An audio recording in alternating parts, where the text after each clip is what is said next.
Assalamualaikum warahmatullahi wabarakatuh. Selamat pagi Ananda semua. Kita ketemu lagi dalam materi perkuliahan hygiene dan sanitasi hotel.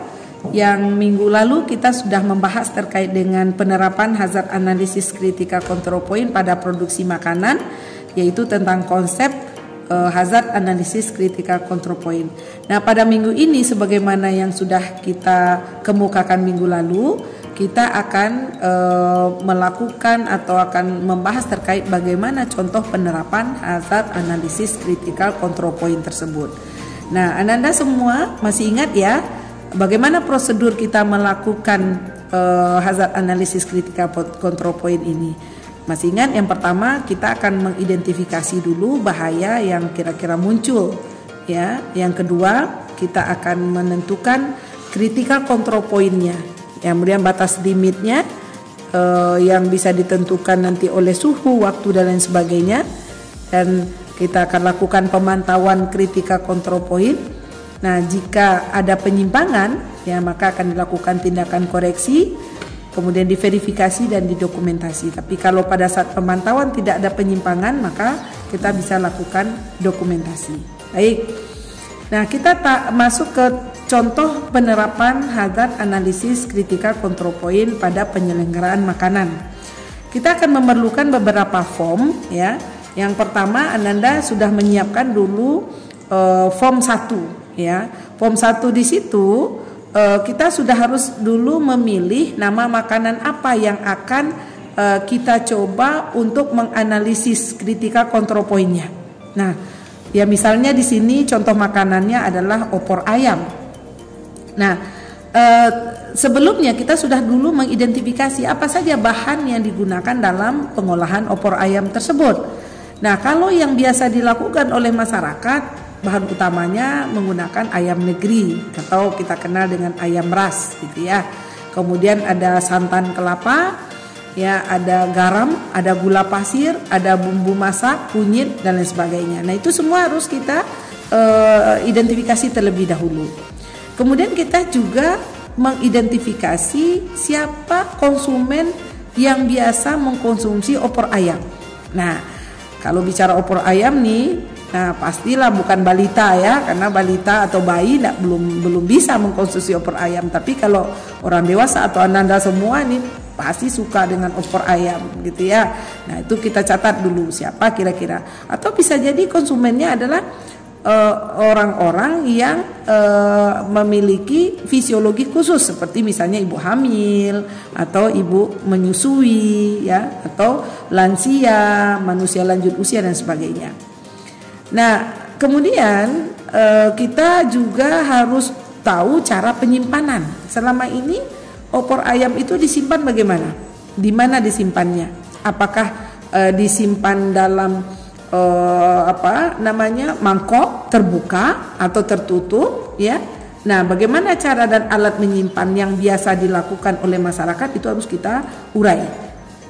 Nah, kemudian juga kita kalau itu di rumah makan atau di tempat-tempat di restoran juga kita harus mengetahui cara mendistribusikannya, ya, apa alat distribusi yang digunakan gitu ya, berapa lama pendistribusiannya. Nah, kemudian kita juga tahu bagaimana cara mengkonsumsi, apakah dikonsumsi langsung hangat-hangat atau dikonsumsi dalam kondisi suhu ruang atau bagaimana. Nah, itu juga diuraikan. Nah, terakhir kita juga harus menguraikan proses pengolahannya, karena di skema pengolahan yang mana, mulai dari penyiapan bahan sampai hasil opor ayam siap saji dan siap santap itu, apakah di tahap 1, 2, tahap 3 dan seterusnya, di titik kritis mana, di tahap mana kita bisa menemukan titik kritisnya. Nah, itu yang akan Anda coba praktekkan nanti. Nah, jadi kita akan butuh form 1 yaitu analisis bahaya, yang kedua kita perlu form 2 analisis kategori risiko, kemudian kita juga nanti akan menetapkan CCP decision tree-nya, jadi pohon critical control point-nya, dan kemudian kita akan membutuhkan form 3 untuk penerapan hazard analysis critical control point. Nah, gimana? Paham ya? Baik. Nah, Kita masuk ke formulir pertama, yaitu identifikasi bahaya dan cara pencegahannya. Nah, yang tahap pertama yang akan kita isi terlebih dahulu adalah tadi bahan mentah atau ingredient, bahan tambahan yang digunakan ya pada masakan opor ayam yang kita ambilkan contoh tadi. Kemudian kita akan checklist atau isi bahaya apa yang kira-kira muncul, apakah bahaya biologis, apakah bahaya kimia atau bahaya fisika. Nah, kemudian jenis bahayanya apa? Dari A sampai F ya yang minggu lalu sudah kita pelajari. Ya, apakah yang levelnya tinggi atau parah atau jenis bahayanya atau yang ringan. Nah, kemudian di setiap jenis bahaya itu kita juga bisa menuliskan kira-kira bagaimana cara mencegahnya. Ya, itu di form pertama. Kemudian di form kedua itu adalah analisa risiko bahaya ya untuk nama masakan tadi adalah opor ayam. Nah, di sini kita kembali menuliskan di kolom pertama yaitu nama bahan atau ingredient yang digunakan ya, baik bahan mentah, bumbu dan lain sebagainya. Nah, kemudian kita akan mencoba mengidentifikasi kelompok bahaya dari A sampai F tadi ya.